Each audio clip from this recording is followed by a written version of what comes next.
Creative Shailaja ಚಾನೆಲ್ಗೆ ನಿಮ್ಮೆಲ್ಲರಿಗೂ ಸ್ವಾಗತ. ಇವತ್ತು ನಾನು ಗೌರಿ ಹಬ್ಬದಲ್ಲಿ ಮುತ್ತೈದೆಯರಿಗೆ ಮರದ ಬಾಗಿನವನ್ನ ಯಾವ ರೀತಿ ಕೊಡಬೇಕು, ಹಾಗೆ ಮರದ ಬಾಗಿನವನದಲ್ಲಿ ಏನೇನೆಲ್ಲ ಇಡಬೇಕು ಅನ್ನೋದ್ರ ಬಗ್ಗೆ ಇವತ್ತು ವಿಡಿಯೋನ ಮಾಡಿ ನಿಮಗೆ ತೋರಿಸ್ತಾ ಇದ್ದೀನಿ ಫ್ರೆಂಡ್ಸ್. ಅದು ಅಲ್ದಿರ ಬರೀ ಮರದ ಬಾಗಿನವನ್ನ ನಾವು ಇನ್ನೊಬ್ಬರಿಗೆ ಕೊಡಬೇಕಾದ್ರೆ, ಹಾಗೆ ನಾವು ಈಸ್ಕೋಬೇಕಾದ್ರೆ ಅದರಲ್ಲಿರುವಂತ ಪ್ರತಿಯೊಂದು ಪದಾರ್ಥಗಳ ಬಗ್ಗೆ ಅದರ ಮಹತ್ವ ನಮಗೆ ಗೊತ್ತಿರಬೇಕು. ಆ ತರ ಅದರ ಮಹತ್ವವನ್ನ ನಮಗೆ ಗೊತ್ತಿತ್ತು ಅಂತಂದ್ರೆ ನಾವು ಭಕ್ತಿ ಪೂರ್ವಕವಾಗಿ ಒಂದು ಮರದ ಬಾಗಿನವನ್ನ ಅವರು ಕೊಡೋದಕ್ಕೂ ಸಾಧ್ಯ, ಹಾಗೆಯೇ ನಾವು ಈಸ್ಕೊಳ್ಳೋದಕ್ಕೂ ಕೂಡ ಸಾಧ್ಯ. ಆ ಕಾರಣದಿಂದ ನಾವು ಮುಖ್ಯವಾಗಿ ಗೌರಿ ಬಾಗಿನದಲ್ಲಿ ನಾವಿಡುವಂತ ವಸ್ತುವಿನ ಬಗ್ಗೆ ಸಂಪೂರ್ಣವಾದ ಮಾಹಿತಿಯನ್ನ ತಿಳ್ಕೋಬೇಕು ಫ್ರೆಂಡ್ಸ್.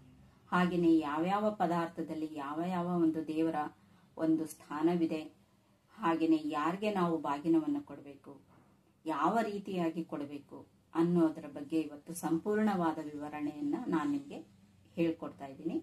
ವಿಡಿಯೋನ ಎಲ್ಲಿನೂ ಸ್ಕಿಪ್ ಮಾಡಿದಿರಾ ಸಂಪೂರ್ಣವಾಗಿ ನೋಡಿ ಫ್ರೆಂಡ್ಸ್. ಹಾಗೆಯೇ ಕೆಲವರೆಲ್ಲ ಮರದ ಬಾಗಿನದಲ್ಲಿ ಒಂದು ಅಡಿಗೆಗೆ ಆಗುವಂತಹ ಸಾಮಾನುಗಳನ್ನೆಲ್ಲ ಕೂಡ ಇಟ್ಟು ಕೊಡ್ತಾರೆ, ತರಕಾರಿ, ಹಣ್ಣು, ಅದು ಎಲ್ಲ ಕೂಡ. ಇಲ್ಲಿ ನಾನು ಬರೀ ಸ್ವಲ್ಪ ಮುಖ್ಯವಾಗಿ ಇರುವಂತಹ ಸಾಮಾನುಗಳನ್ನ ನಾನು ನಿಮಗೆ ತೋರಿಸ್ತಾ ಇದ್ದೀನಿ. ನಿಮ್ಮ ಇಚ್ಛೆ ಇದ್ದಲ್ಲಿ ನೀವು ತರಕಾರಿಗಳನ್ನೆಲ್ಲನೂ ಕೂಡ ಅಡಿಗೆಗೆ ಆಗುವಂತ ಸಾಮಾನುಗಳನ್ನೆಲ್ಲ ಕೂಡ, ಮೆಣಸಿನಕಾಯಿ ಆಗಿರ್ಬೋದು, ಹುಣಸೆಹಣ್ಣು ಆಗಿರ್ಬೋದು, ತರಕಾರಿ ಆಗಿರ್ಬೋದು, ಪ್ರತಿಯೊಂದು ಪದಾರ್ಥಗಳನ್ನು ಕೂಡ ಇಟ್ಬಿಟ್ಟು ಬಾಗಿನವನ್ನ ಕೊಡಬಹುದು ಫ್ರೆಂಡ್ಸ್.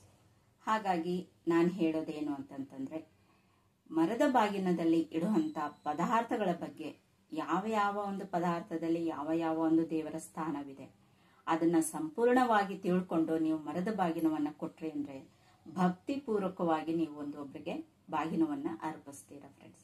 ಹಾಗೆ ತಿಳ್ಕೊಂಡಿದ್ದವರು ತಗೊಳ್ಳೋರು ಕೂಡ ತಿಳ್ಕೊಂಡ್ರು ಅಂದ್ರೆ ಅವರು ಕೂಡ ಭಕ್ತಿ ಪೂರ್ವಕವಾಗಿ ಆ ಒಂದು ಬಾಗಿನವನ್ನ ಈಸ್ಕೊಂತಾರೆ. ಆ ಕಾರಣಕ್ಕಾಗಿ ನಾನು ಇವತ್ತು ವಿವರವಾಗಿ ನಿಮಗೆ ಈ ಮರದ ಬಾಗಿನದ ಬಗ್ಗೆ ತಿಳಿಸ್ತಾ ಇದ್ದೀನಿ. ವಿಡಿಯೋನ ಎಲ್ಲಿನೂ ಸ್ಕಿಪ್ ಮಾಡಕ್ ಹೋಗ್ಬೇಡಿ, ಸಂಪೂರ್ಣವಾಗಿ ನೋಡಿ. ಈಗ ವಿಡಿಯೋನ ಶುರು ಮಾಡೋಣ, ನೋಡೋಣ ಬನ್ನಿ. ನೋಡಿ, ಮೊದಲಿಗೆ ನಾವು 2 ಹೊಸ ಮರವನ್ನ ತಗೋಬೇಕು. ಹೊಸ ಮರನ ತಗೊಂಡ್ಬಿಟ್ಟು ಅದಕ್ಕೆ ನೀಟಾಗಿ ತೊಳೆದು ಇಟ್ಕೋಬೇಕು. ತೊಳೆದು ಇಟ್ಕೊಂಡಾದ್ಮೇಲೆ ಅದಕ್ಕೆ ನಾವು ಈ ತರ ಇಂಟು ಮಾರ್ಕಲ್ಲಿ ಕುಂಕುಮ ಹಾಗೂ ಅರ್ಶಿಣವನ್ನ ಹಚ್ಕೊಂಡು ಅದ್ರ ಮೇಲೆ ಕುಂಕುಮವನ್ನ ಹಚ್ಕೋಬೇಕು. ಈಗ ಈ ಮರಕ್ಕೆ ಹಚ್ಚಿ ತೋರಿಸ್ತೀನಿ ನೋಡಿ. ಇವಾಗ ಇದು ಹೊಸ ಮರ ಆಗಿರೋದ್ರಿಂದ ನಾವು ಇದಕ್ಕೆ ಅರ್ಶಿಣವನ್ನ ಈ ತರ ಹಚ್ಚಬೇಕು. ಇಂಟು ಮಾರ್ಕಲ್ಲಿ ಈ ತರ ಹಚ್ಬಿಟ್ಟು ಇಲ್ಲಿ ಅರಿಶಿನ ಹಾಗೂ ಕುಂಕುಮವನ್ನ ನಾವು ಪೂಜೆಯನ್ನ ಮಾಡ್ಕೋಬೇಕು. ಇದಕ್ಕೆ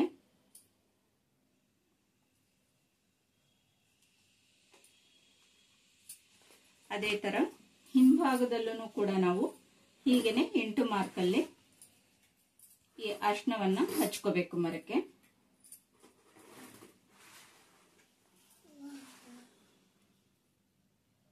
ಹಿಂಭಾಗದಲ್ಲೂ ಕೂಡ ಇದೇ ತರ ಅರ್ಶಿಣ ಹಾಗೂ ಕುಂಕುಮವನ್ನ ಹಚ್ಕೊಂಡು ಇದಕ್ಕೂ ಕೂಡ ನಾವು ಪೂಜೆಯನ್ನ ಮಾಡ್ಕೋಬೇಕು. ನೋಡಿ, ಈಗ ಇದು ಇಟ್ಟಾಯ್ತು. ಇದು ಇಟ್ಟಾದ್ಮೇಲೆ ಇವಾಗ ಇದ್ರ ಮೇಲೆ ನಾವು ಒಂದು ಹೊಸ ಬಟ್ಟೆಯನ್ನ ಹಾಕೋಬೇಕು. ಹೊಸ ಬಟ್ಟೆನಾದ್ರೂ ಹಾಕೋಬಹುದು, ಇಲ್ಲ ಅಂತಂತಂದ್ರೆ ನಾವು ಮುತ್ತಿನ ಎಲೆ ಆಗಿರ್ಬಹುದು ಅಥವಾ ಬಾಳೆ ಎಲೆ ಆಗಿರ್ಬಹುದು, ಅದನ್ನ ಬೇಕಾದ್ರೂ ನಾವು ಈ ಮರದಲ್ಲಿ ಹಾಕೋಬೇಕು. ಈ ತರ ಹಾಕೊಂಡಿದ್ದಾಗಿದ ನಂತರ ಈಗ ಇದಕ್ಕೆ ನಾವು ಈಗ ನೋಡಿ ಎಲೆ, ಅಡಿಕೆ, ಅರ್ಶಿಣ ಕೊಂಬು ಹಾಗೂ ದಕ್ಷಿಣೆ ಹಾಗೂ ಹೂವು ಇಷ್ಟನ್ನು ಕೂಡ ನಾವು ಮೊದಲಿಗೆ ಮರದಲ್ಲಿ ಇಡಬೇಕು.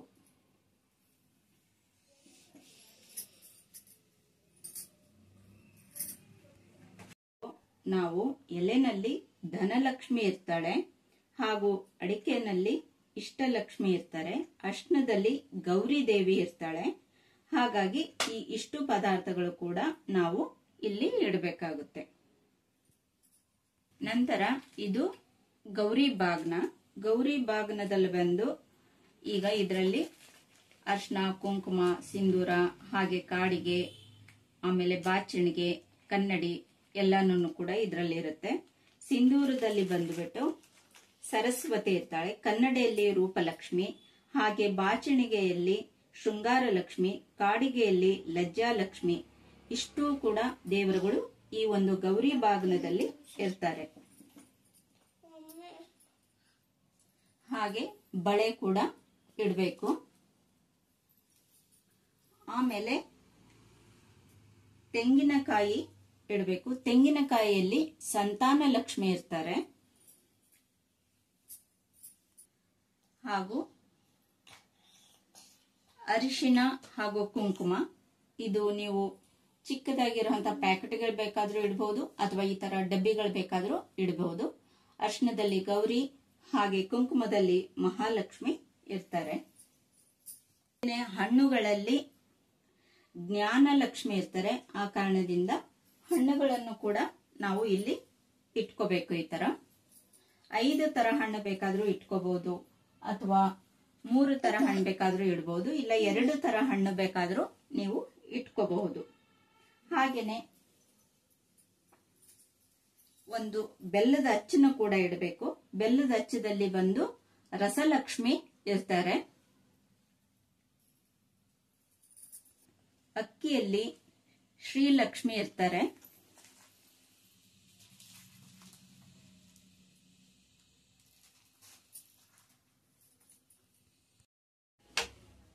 ಈಗ ಇದು ತೊಗರಿಬೇಳೆ. ತೊಗರಿಬೇಳೆನಲ್ಲಿ ಭವರಲಕ್ಷ್ಮಿ ಇರ್ತಾರೆ. ಉದ್ದಿನ ಬೇಳೆನಲ್ಲಿ ಶ್ರೀಲಕ್ಷ್ಮಿ, ಸಿದ್ಧಲಕ್ಷ್ಮಿ ಇರ್ತಾರೆ.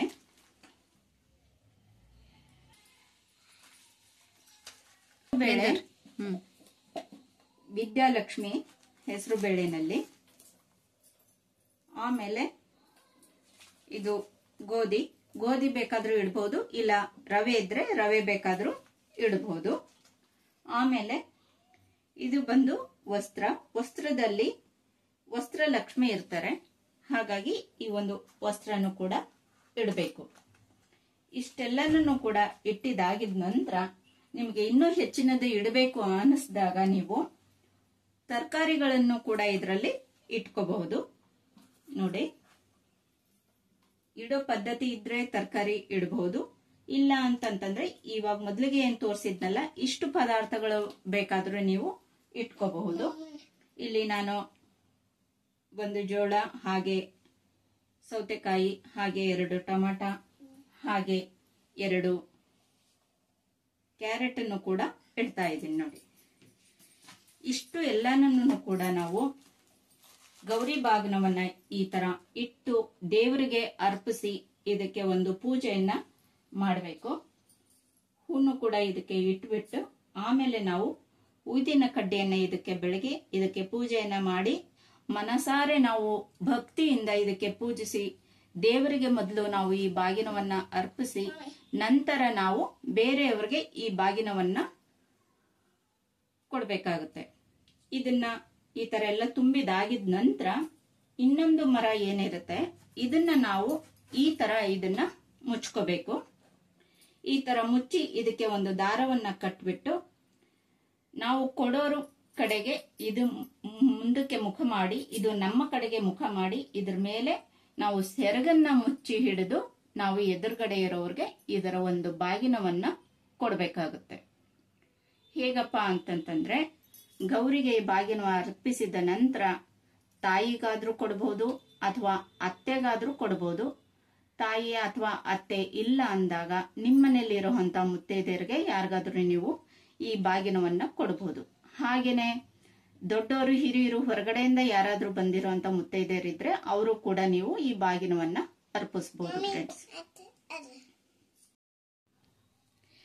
ನೋಡಿದ್ರಲ್ಲ ಫ್ರೆಂಡ್ಸ್, ಮರದ ಬಾಗಿನದಲ್ಲಿ ಏನೇನೆಲ್ಲ ಇಡಬೇಕು, ಹೇಗೆಲ್ಲ ಇಡಬೇಕು, ಹಾಗೆ ಯಾರು ಕೊಡಬೇಕು ಅನ್ನೋದರ ನಾನು ಸಂಪೂರ್ಣವಾದ ವಿವರಣೆಯನ್ನ ನಿಮಗೆ ಕೊಟ್ಟಿದ್ದೀನಿ. ಬರೀ ಮರದ ಬಾಗಿನವನ್ನ ಇಡೋದಷ್ಟೇ ಅಲ್ಲ, ನಾವು ಕೊಡೋರು ಹಾಗೆ ತಗೊಳ್ಳೋರು ಯಾವ ದಿಕ್ಕಿನಲ್ಲಿ ಕೂತ್ಕೋಬೇಕು, ಯಾವ ದಿಕ್ಕಿನಲ್ಲಿ ನಾವು ಮರದ ಬಾಗಿನವನ್ನ ತಗೋಬೇಕು ಅನ್ನೋದು ಕೂಡ ಬಹಳ ಪ್ರಾಮುಖ್ಯತೆಯನ್ನ ಕೊಡುತ್ತೆ. ನಾವು ಈ ಮರದ ಬಾಗಿನ ಸುಮ್ಮನೆ ಅಂತ ತಿಳ್ಕೋಬಾರ್ದು.